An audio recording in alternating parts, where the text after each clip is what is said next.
Bismillahirrahmanirrahim. Assalamualaikum warahmatullahi wabarakatuh. Alhamdulillahilladzi an'amana bi ni'matil imani wal islam wa nusalli wa nusallimu ala khairil anam sayyidina Muhammadin wa ala alihi wa sahbihi ajmain. Amma ba'du. Pertama-tama marilah kita panjatkan puji serta syukur kita kepada Allah Subhanahu wa taala yang dimana Allah telah memberikan beribu-ribu nikmat dan rizki kepada kita semua. Dan tidak lupa juga salawat dan salam mari kita curah limpahkan kepada baginda Nabi kita yakni Nabi Muhammad Sallallahu Alaihi Wasallam, dan tidak lupa kepada Ibu Dr. Hajah Hilda Anisyifa MAG dan Ibu Neneng Nafisah selaku dosen pengampu dari mata kuliah Ilmu Pendidikan Islam. Di sini saya izin memperkenalkan diri terlebih dahulu.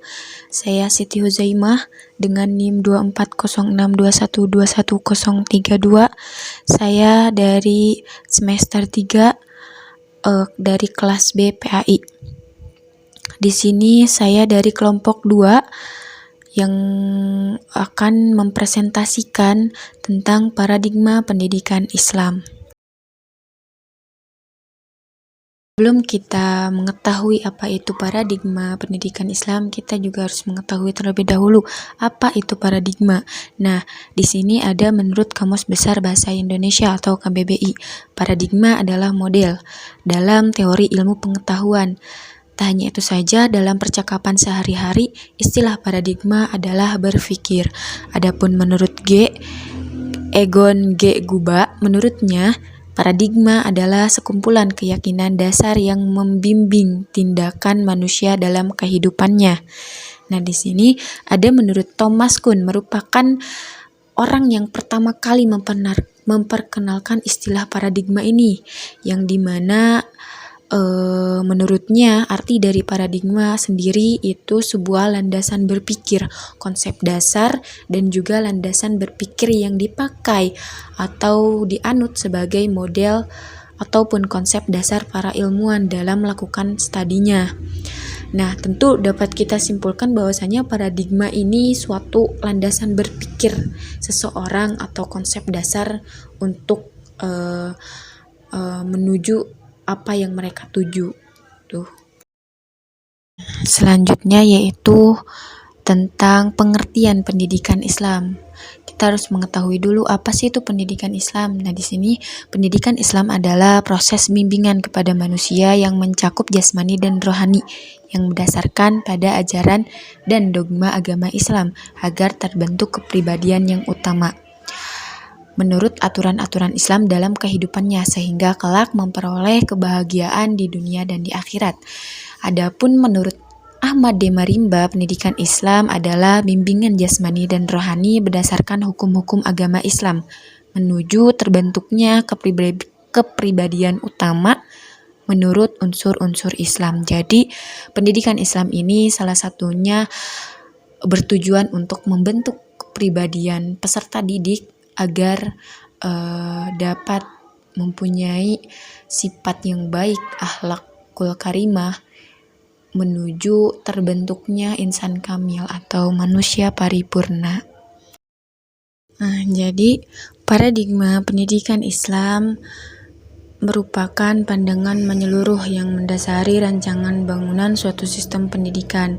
Pada saat memahami paradigma pendidikan Islam, maka yang tersirat dalam adalah pendidikan yang berciri khas Islam sehingga mengindikasikan konsep pendidikan yang secara akurat bersumber pada ajaran Islam. Ilmu pendidikan Islam didasarkan pada konsep dan teori yang dikembangkan dari nilai-nilai Islam, yaitu dari Al-Quran dan As-Sunnah, dan juga ijtihad.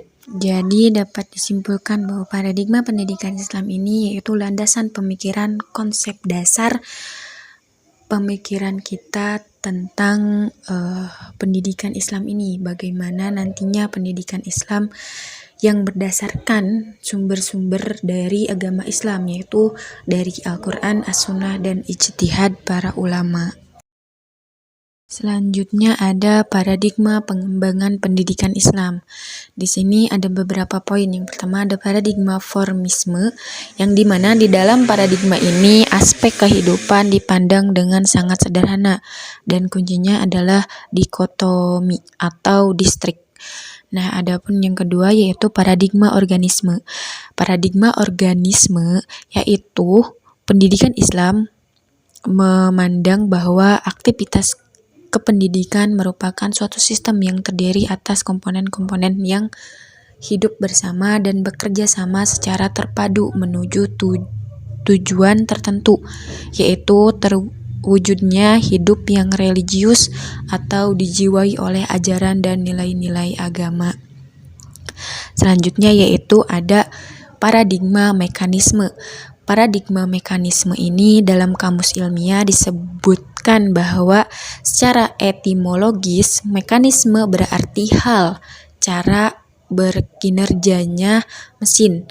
Teori bahwa segala sesuatunya dapat dijelaskan dengan prinsip-prinsip mekanik atau dengan hukum yang mengatur materi dan gerak. Selanjutnya yaitu ada paradigma pendidikan Islam menurut Mansur Faqih yang mengutip pendapatnya dari Harry Groks dan Aronowitz. Nah, di sini yang pertama ada paradigma konservatif. Bagi mereka kesederajatan masyarakat merupakan suatu hukum harusan alami, suatu hal yang mustahil bisa dihindari serta sudah merupakan ketentuan sejarah atau bahkan takdir Tuhan. Selanjutnya ada paradigma liberal, yaitu golongan ini berangkat dari keyakinan bahwa memang ada masalah di masyarakat, tetapi bagi pendidikan tidak ada kaitannya dengan persoalan politik dan ekonomi masyarakat. Dan yang ketiga yaitu ada paradigma kritis, di mana pendidikan bagi mereka merupakan arena perjuangan politik. Jika bagi konservatif, pendidikan bertujuan untuk menjaga status quo, sementara bagi kaum liberal untuk perubahan moderat.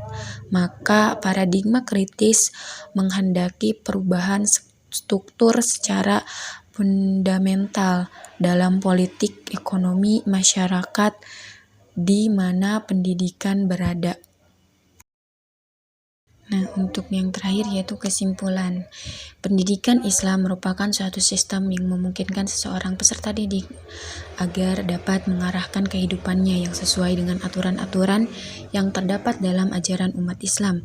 Pendidikan Islam merupakan tujuan agar manusia bisa mengabdikan dirinya kepada Allah Subhanahu wa Ta'ala dengan cara yang baik, yang diwujudkan dengan melakukan ibadah.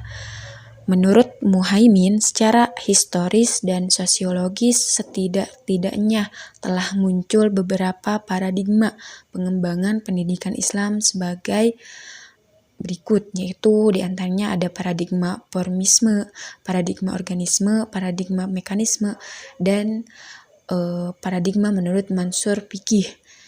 Nah, dapat kesimpulan bahwasanya paradigma pendidikan Islam ini yaitu di mana konsep pemikiran seseorang terhadap